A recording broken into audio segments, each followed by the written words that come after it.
Hi నమస్తే, welcome to Mara media. నేను మీ కేవీఆర్. ఆంధ్రప్రదేశ్లో ఒక వింత పరిస్థితి గత 3 నెలలుగా చూస్తూనే ఉన్నాం.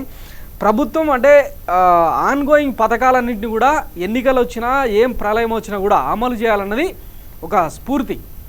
అట్లాంటి దానికి తిలోదకాలు ఇస్తూ నిమ్మగడ్డ రమేష్ కుమార్ చౌదరి అనే ఒక వ్యక్తి చంద్రబాబు చెంచా చేసిన ప్రయోగంతో ఎన్నికల సంఘం ఎన్నికలు ముగిసేదాకా పెన్షన్లను వాలంటీర్ల చేత ఇప్పించొద్దని చెప్పి ఒక నిర్ణయం తీసుకుంది. దానికి తాలూకు అనుభవాలేంటో గత 2 నెలలు మనం చూసినాం. ఏప్రిల్ మేలో ఎట్లాంటి అష్టకష్టాలు పడ్డారు, తీవ్రమైన ఎండలో వడదెబ్బ తాకి చాలామంది అవ్వాతాతల అనంతలోకాలకు వెళ్ళిపోయిన సీన్స్ మనం గమనించాం.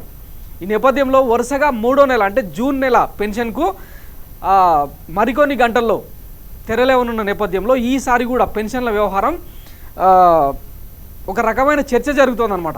సుమారు 40 లక్షల మందికి పైగా అవ్వాతాతలకు బ్యాంకుల్లోనే డబ్బులు జమ చేస్తామని చెప్పి గవర్నమెంట్ అంటే ఎన్నికల నేపథ్యంలో ఎన్నికల సంఘం పరిధిలో ఉన్న నేపథ్యంలో సిఎస్ నేతృత్వంలో వ్యవస్థ మొత్తం బ్యాంకుల్లో పెన్షన్లు వేస్తామని చెప్పి అనౌన్స్ చేసింది.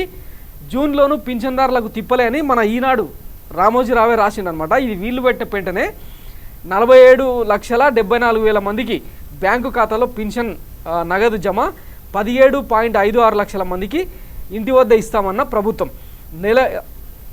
వచ్చే నెలలోనూ అంటే జూన్లోనూ రాష్ట్రంలో సామాజిక పింఛన్ లబ్ధిదారుల అవస్థలు తప్పేలా లేవు. జూన్ 1న 47.74 లక్షల మంది పింఛనుదారుల బ్యాంకు ఖాతాల్లో సామాజిక భద్రత పింఛన్లు నగదును జమ చేయనున్నట్టు పంచాయతీరాజ్ గ్రామీణాభివృద్ధి శాఖ ముఖ్య కార్యదర్శి శశిభూషణ్ కుమార్ తెలిపారు. మిగతా 17.56 లక్షల మందికి ఇళ్ల దగ్గరే గ్రామ వార్డు సచివాలయాల సిబ్బంది ద్వారా అందిస్తామని వెల్లడించారు. ఇళ్ల వద్ద పంపిణీ చేసే వారికి సంబంధించిన నగదు ఈ నెల 31న బ్యాంకుల నుంచి గ్రామ వార్డు సచివాలయాల సిబ్బంది విత్డ్రా చేసి జూన్ 1 నుంచి 5వ తేదీలోపు పంపిణీ చేస్తారని చెప్పారు. మే 1న బ్యాంకు ఖాతాల్లో నగదు జమ కాని 74,399 మందికి, 80 ఏళ్ల పైబడిన 35,576 మంది వృద్ధులకు జూన్ 1న ఇళ్ల వద్దనే పింఛన్ అందిస్తామని తెలిపారు. ఇంటింటికి పింఛన్ల పంపిణీకి సరిపడా ఉద్యోగస్తులున్నా వైకాపా ప్రభుత్వం పట్టించుకోకుండా ఏప్రిల్ పింఛన్ డబ్బులు అందజేసింది. మే నెలలో లబ్ధిదారులు బ్యాంకు ఖాతాలో నగదు జమ చేసి మరింత ముప్పు తిప్పలు పెట్టింది. ఏ బ్యాంకులో నగదు జమ అయిందో తెలుసుకునేందుకు సచివాలయాలకు అక్కడి నుంచి మళ్ళీ బ్యాంకుకు వెళ్ళి మండు టెండర్లో గంటల తరబడి పడిగాపులు కాసేలా చేసి తీవ్ర ఇబ్బందులకు గురి చేసింది. ఇప్పటికీ తన ధోరణిని మార్చుకోకుండా జూన్లోనూ మెజారిటీ లబ్ధిదారులకు బ్యాంకు ఖాతాలోనే నగదు జమ చేస్తుంది. ఎవరు జమ చేస్తోంది? జగన్మోహన్ రెడ్డి సర్కారా? ఎప్పుడైతే ఎన్నికల నోటిఫికేషన్ వస్తుందో ఆ రోజు నుంచే ప్రభుత్వం ఆపద్ధర్మంలోకి వెళ్తుంది. ముఖ్యమంత్రి అనే వ్యక్తి ఆపద్ధర్మంలోకి వెళ్తాడు. ఈ సోయి లేకుండానే ఈ ఈనాడులు, ఆంధ్రజ్యోతులు వార్తలు రాస్తున్నారా? ఒకసారి గమనించాలి.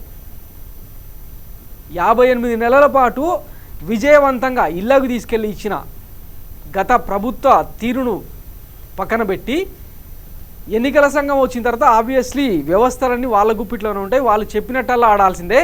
అసలు ఆ ఎన్నికల సంఘానికి అప్పీల్ చేసింది ఎవరు? వాలంటీర్ వ్యవస్థ ద్వారా పెన్షన్లు ఇవ్వద్దని అప్పీల్ చేసింది ఇదే నిమ్మగడ్డ రమేష్ కుమార్ చౌదరి కాదా? అది చంద్రబాబు ఆదేశాల వల్ల కాదా? ఇవన్నీ మభ్యపెట్టేలాగా దీనికి తగ్గట్టే పెన్షనర్లు మొత్తం మొన్న వాతలు తేలేలాగా చంద్రబాబుకు ఆయన కూటమికి అందరికీ కలిపి వాతలు తేలేలాగా పెద్ద ఎత్తున వైసీపీకి పాజిటివ్ ఓటింగ్ జరిగిందన్నది కొంతమంది విశ్లేషకులు చెప్తున్న మాట. ఇవన్నీ మర్చిపోయి తప్పుడు రాతలు, తప్పుడు కథనాలతో రుద్దే ప్రయత్నం చేస్తుంది. రేపు జూన్ 1 తర్వాత ఏం జరుగుతుందన్నది వేచి చూద్దాం. థ్యాంక్స్ ఫర్ వాచింగ్ మారా మీడియా. నేను మీ కేవీఆర్. Thank you.